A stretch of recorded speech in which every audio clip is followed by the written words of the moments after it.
বন্ধুরা ছোট্ট করে আরেকটি ভিডিও বানাতে বাধ্য হলাম। তো আপনাদেরকে আমি যেটা বলছিলাম যে ফ্যান যদি খারাপ হয়ে যায়, কিন্তু যে মুহূর্তে এটা খারাপ হয়েছিল সেই মুহূর্তে এই কুলার ফ্যান অর্থাৎ পেছনের যে কুলার ফ্যানটি আছে দেখতে পাচ্ছেন, এটি কিন্তু খারাপ অবস্থায় ছিল না। তো মূলত কি কারণ ছিল দেখতে পাচ্ছেন যে এখানকার যে নেটটা আছে, আমি আলোর দিকে যদি একটু ধরি তো দেখতে পাচ্ছেন পুরো ময়লা দিয়ে নেটটা বন্ধ হয়ে গিয়েছিলো। আমি একটু পরিষ্কার করলাম, সেই জন্য কয়েকটা ছিদ্র খুলে গেল।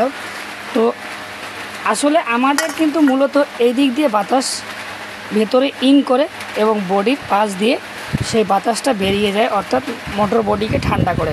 তো আপনারা দেখতে পাচ্ছেন যে সেটা কী অবস্থায় সেটা বন্ধ হয়ে গেছে। এরকম ছিল, আমি একটা ঝাঁকি মারাতে এই দিকটা খালি হয়ে গেল।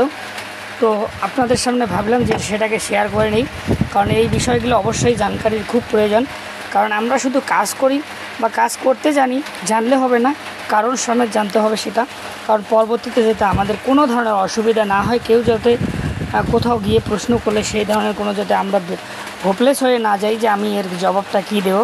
তো বন্ধুরা চলুন আপনাদের সামনে আমি প্রত্যেকটি video in total part by part discussion করে আপনাদেরকে বুঝিয়ে দেওয়ার চেষ্টা করে থাকি, এবং আজকেও সেরকমই আপনাদেরকে বুঝিয়ে দেওয়ার চেষ্টা করতেছি।